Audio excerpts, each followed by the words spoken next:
Սիրելի ընկերներ, Anti-Fake-ի եթերում Խաշմերուկ փոդքասթի հերթական թողարկումն է, ՑՍՏ լրագրող պատմաբան Դավիթ Ֆիդանյանը, վերլուծաբան Հայկ Նահապետյանը։ Մերձավոր Արևելքում պատերազմը արդեն 1 ամիս է շարունակվում է եւ պատերազմի բավականին հետաքրքիր փուլում ենք գտնվում, որտեղ Միացյալ Նահանգները Դոնալդ Թրամփի գլխավորությամբ շարունակաբար վերջին օրերին հայտարարում են, որ իբրև թե կան որոշակի բանակցություններ Միացյալ Նահանգների եւ Իրանի Իսլամական Հանրապետության միջև, սակայն Իրանի Իսլամական Հանրապետությունը կտրականապես հերքում է ուղիղ բանակցությունների մասին խոսակցությունները եւ Իրանի բարձրաստիճան պաշտոնյաները հայտարարում են, որ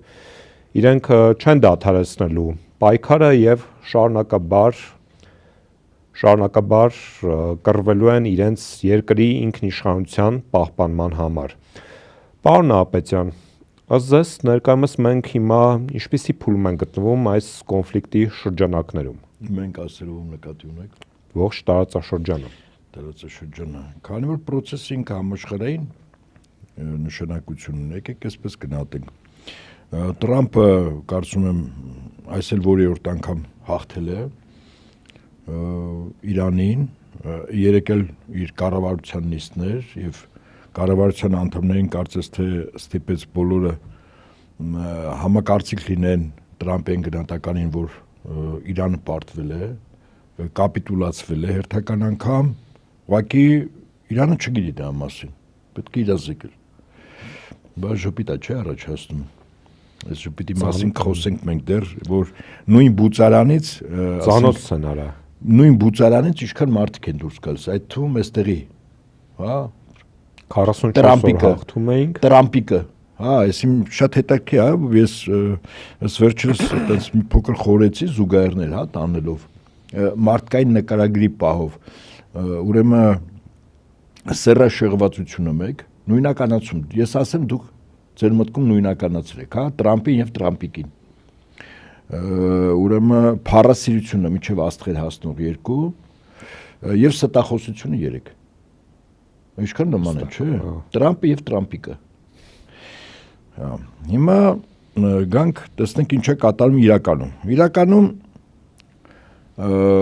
Իրանը համաձայն է, որ ռազմական գործողությունները դադարեցնեն, բայց իր պայմաններով։ Իսկ պայմանների մասին իրենք անթակույց պարբերաբար կրկնել են, մերթեն ավելացնելով այդ պայմանները։ Եվ որոնք հակոտնյա են Միացյալ Նահանգների պահանջներին, այսինքն մենք տեսնում ենք, որ երկու կողմերը բևեռացված պատկերացումներ ունեն հրադադարի կամ պատերազմը դադարեցնելու ասպեկտում։ Այո։ Եվ դրանից ըստ երևույթին հետևում է այն, որ ի հեճուկս Թրամփի խոսքերի, որ բանակցություններ են հեսա կլինի հրադադար, ռազմական գործողությունները շարունակվում են եւ Իրանի Իսլամական Հանրապետությունը էլ ավելի ինտենսիվ կերպով է շարունակաբար ռմբակոծում մերձավոր արևելյան դաշնակիցներին Միացյալ Նահանգների եւ Իսրայելի եւ հենց բուն Իսրայելի տարածքը։ Ես կարծում եմ, որ այս հակոտնյա պահանջները մեկ-մեկը ցույց է տալիս, որ որոշակի պայմանավորվածությունների մասին Տրամփի խոսույթը իրականության չի համապատասխանում։ Չի կարող երկու կողմը բանակցել ինչ-որ թեմայի շուրջ եւ իրենց պահանջները տրամագծորեն հակառակ լինել, չէ՞։ Անբնական բան է։ Որովե կապող օղակ պետք է լինի։ Հա։ Հիմա կա ընդհանրապես։ Կապող օղակը այս պահին ես կարող եմ ասել, այսպես որոշակի մեր մասնագիտական հարթությունից եթե նայենք, մենք նաեւ համախոհներ, ընկերներ ունենք, որոնք տարածաշրջանում հերու կամ մոտիկ երկրների մասնագետներ են իրոք։ Ասենք օրինակ Պակիստանը հայտ է ներկայացել դառնալ միջնորդ եւ ամենայն հավանականությամբ եթե հանդիպումներ լինեն Պակիստանում կլինեն։ Խոսում էր Իսլամաբադում։ Դե Իսլամաբադը հասկանալի է։ Ուզում եմ ասել, որ Պակիստանը տարվող որոշակի առումով շահագրգիռ է։ Այլ երկրների եւս կարող են լինել, բայց այնքանով որքան օրինակ Օրմուզի նեղուցող թույլատրվող տանկերների շարժի մեջ առանց արգելքի մտման այլ Պակիստանը, օրինակ Չինաստան, Ռուսաստան, հա, եւ այլ երկրներ, այդ թվում նաեւ Պակիստանը, այսինքն Իրանը հայտարարել է, ես միայն թշնամի պետությունների նավերին թույլ չեմ տա այդ նեղուցով շարժվել։ Եվ հետո նշում է, թե որ երկրները կարող են շարժվել, այդ երկրների շարքում է նաև Պակիստանը, այսինքն ակնհայտ է, որ Պակիստանը որպես միջնորդ կողմ կարող է իրապես դերակատար ունենալ, բայց խնդիրը նա է, որ Իրանի պահանջները, որը սկզբունքորեն չի փոփոխվում, կարող է իրավիճակից կախված ինչ-որ 1 կամ 2 կետ ավելանա, բայց ԱՄՆ-ի պահանջները պարբերաբար փոխվում են։ Երեկ էլ հայտարարվել է, որ 10 տանկեր Իրանը պարտավորվել է նավթ տալ Ամերիկային։ Ինչի համար։ Ասենք за что։ Սենց որ հարցնենք կարող ավելի ընկալել լինի։ Այսինքն երեկվա այդ կառավարության անդամների հրավիրել եւ պարտադրել, որ բոլորը վստահաբար երկրորդեն Տրամպին, որ Իրանը պարտվել է, որ կապիտուլացիա են, որ տամբանություն գիտեք որն է։ Եթե երկիրը կապիտուլացվում է, դրանից հետո չեն խոսում, որ ասենք մեկը հաղթել է։ Հաղթում են։ Հիմա եթե կապիտուլացվել, գիտեք ինչ է, այսինքն հաղթող կողմի պայմանները ընդունվել է, չէ՞։ Հիմա հարց ԱՄՆ-ը ասում է, ես այս պայմանները ես է, Իրանից գետ մեկ փաստ ապացույց կա, որ Իրանը այդ պայմանները ընդունել է։ Չկա, չէ՞։ Ընդհակառակը ասում են ոչ։ Մենք Ավելին, ենք։ այդ ոչն էլ փաթեթավորում են հրթիռներով։ Դեպի Իսրայել եւ ուրեմն Պարսից ծոցի երկրների ամերիկյան բազաները։ Հիմա գիտեք, հաշվի առնելով, որ նաեւ մենք փորձագետներ որոշակի փորձառություն ունենք։ Ըստ այդմ, որ Միացյալ Նահանգների ներկայիս վարչակազմը 5 րոպե պակաս բարձրաձայնում է ինչ որ փաստաթուղթ ստորագրելու վերաբերյալ խաղաղության, այսպես ասենք, կամ իր կողմից պարտադրանքների ընդունման, ես հասկանում եմ, որ մի ռազմական օպերացիա է պատրաստվում։ Իդեպ առաջին հարվածը այդպես էլ եղել էր Գերագույն հոգևոր առաջնորդի եւ Բարձրաշան զինվորականների